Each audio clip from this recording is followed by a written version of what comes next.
creatures of the night. It's your girl Tati. Let's talk about part 2 of Collision Grand Slam. This was the Sunday night edition, which is basically them giving the other hour of Collision. Actually would definitely say that night 2 of Collision was so much better than last night. We started off with trios action for the trios titles. We had the Death Riders going against Top Flight and AR Fox.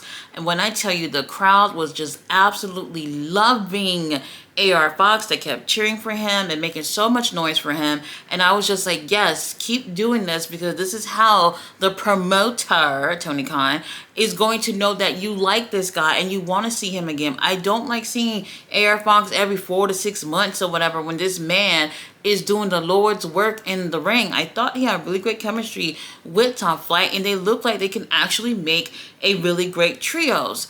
However, when I tell you, the Death Riders is like, hey, these titles are not going anywhere. They did not make this easy for, Top Flight and AR Fox. They had really great chemistry. They've been doing this for quite some time. And honestly, not enough title defenses if you ask me.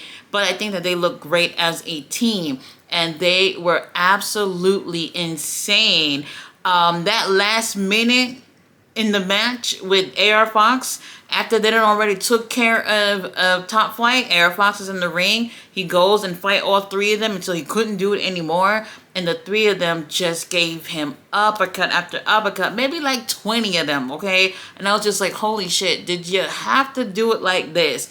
Did you have to beat him like this by his damn self? They end up taking the win. Now look, I didn't expect for the trios titles to go anywhere on a tape show. However, I felt like this team looked really, really great, and I would like to see them do trios again. If not again, there's no reason why we shouldn't be seeing Top Flight on TV next week. No reason why we shouldn't be seeing AR Fox on TV next week. These guys are proving why they should be there. And when the crowd is reacting that way towards these wrestlers, there's no reason why we should ask in another few weeks, like, whatever happened to Top Flight and AR Fox? Like, it's literally been like this for these guys. Now, after the match, immediately post-match beatdown from Crew. Crew is Action Andretti and Leah Rush. They came out there. They attacked Top Flight. AR Fox, I don't even know what happened to him. And they end up getting their hands on them. They took off their necklaces that they were wearing, that Crew were wearing. Then they put them around the necks of Top Flight. It ended up choking them. The referees, use of security guards, and everybody came on out there to stop the heinous attack. It was all right. After this, we hear from Adam Cole, who's back there basically saying he wants a rematch against Daniel Garcia since there was a time limit draw. I'm over it. Then we also hear from Kyle O'Reilly, whose face is fucked up from God knows what it was. He had a black eye and everything. And him and Roderick, they want a rematch with FTR too. I want to see that motherfucking rematch. Like, it's been seeming like we've gotten rematch after rematch after rematch. And they kind of sound like this is something that they're going for Dynasty. I'm not with it. I'm not with it at all. After this, we hear from Okada. And I was kind of surprised, because I was just like, every few months, y'all remember Okada's part of this company. And Okada said he went against Buddy, he went against Brody. He put them dogs down, and he said he put them bitches to sleep. And I was just like, wow, absolutely wow, because obviously they refer to themselves as dogs, and that just fucking killed me. Now look, Okada, he makes me laugh. He's an amazing wrestler. I don't think we see nearly enough of Okada that anybody would actually like to see. So Tony Khan, let's get the ball running with Okada. He has a damn title, for God's sakes. After this, Bandito goes against Johnny TV. The match is alright. I mean, don't go out your way for it or whatever. Really, I didn't really see why we needed this match. Bandito said he wanted to go against Chris Jericho, and instead, they gave us Johnny TV. They always give you something that you're not asking for. And after that, here we had Chris Jericho came on out there. He comes on out there, and he has Gravity's mask. Now, Bandito had already called him out and said, get your ass out here and give me my brother's mask. And he comes on out there with Big Bill, who unfortunately had a t-shirt on, so we didn't get to see them abs, and Brian Keith. Brian Keith comes out. Somebody in the crowd is holding a sign that says, Free Brian Keith, and Brian just snatched that thing and threw it on the ground. It was so fucking funny. They get into the ring, and it's just Bandito and Chris Jericho's yap with them wicked witch of the east glittery ass heels on. And I'm just like, I'm kind of bored. It's the same thing that Chris Jericho was saying, nothing new. And, he's just sitting there like, give my brother mask. I was like, you know what? If somebody stole my little brother or little sister's shit, I'm fighting. We're fighting. You're going to give my shit back. Apparently, he goes on and gives Chris Jericho the lightest little punch to the face. Chris Jericho is knocked down. Then Big Bill and Brian keep trying to take care of Bandito, but Bandito ends up running off and snatching the mask off of Jericho's face. Chris Jericho is wearing the mask, and he went to continue his promo with the mask on. But guess what? When you have a mask on, nobody can fucking hear you. And he obviously didn't know that. So he's still trying to talk on the mic with the mask on. And I'm just like, you know what? This is a better look for you. That's one. And the fact that we can't really hear you, that's another blessing. Now, he got the mask back. And honestly, it felt like I was watching some little kid show. Felt like some little kid shit. And to me, I just didn't really care for it. Where is this going? No clue.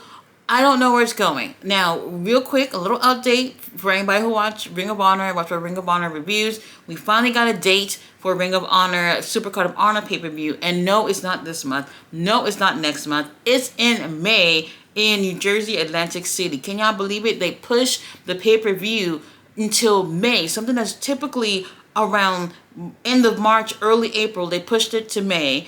And I don't know what's going to happen with any of the other pay-per-view after that, because the next one is supposed to be in July, the night before All In, and I don't know what's going to happen with that. Whatever the situation is, whoever it is, I don't care who it is. It could be Hook for all I care about. Somebody come get that title off of Chris Jericho. We're bored.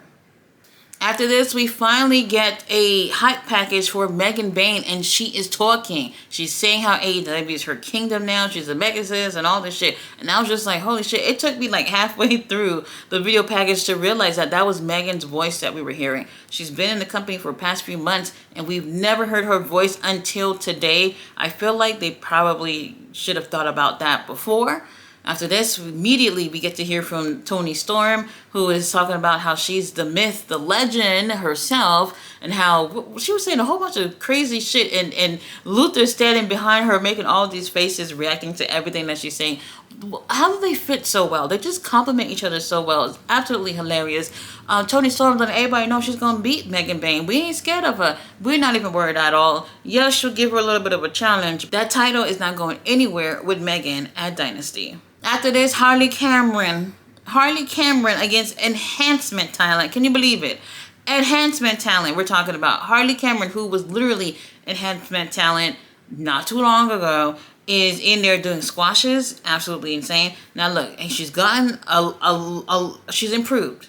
She's more popular and everything. However, I don't think she's even at the point to be doing Enhancement Talent currently. Now, she wins that, and then she moves on to go do commentary for the main event. But before that, we get a chance to hear from Uncle Don, who's letting everyone know that Kaya Fletcher, that he's not down and out after his match with William, that he's back and he's better than ever, and he looks great. Well, that black eye did clear up a little bit, but he looks good, and I can't wait to see what happens for Kaya Fletcher moving on.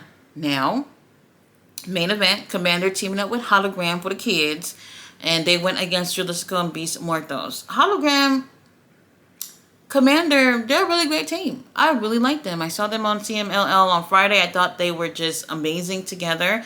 They were great here too. Jalisco is amazing. And with that being said, Beast Muertos, I just don't know where it's going. Beast Muertos, he's the love of my life, I say. The booking for him has shifted a lot. And I remember seeing him the first time when they used him on Ring of Honor. This was like 3 years ago, some shit. And I was amazed. And I don't know what's happened. Now he's part of some telenovela love story with Harley Cameron. And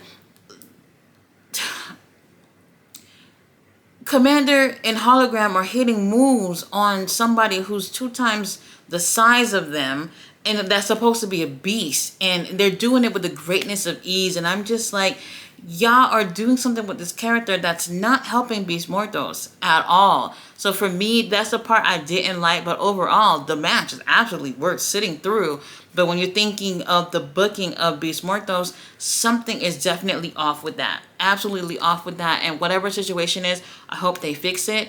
Commander and Hologram, they end up taking the win, which we knew would happen. That's what I was dreading from the get-go, knowing that Jalisco and Beast Mortos, they will give us a really great main event, but they will end up taking the L. And at some point, I'm just like, so, all right, when you want them to win something, send them to Ring of Honor where nobody's watching. But y'all gonna let them take L's, nothing but L's on AEW TV. I'm over it. And where the fuck is Roosh?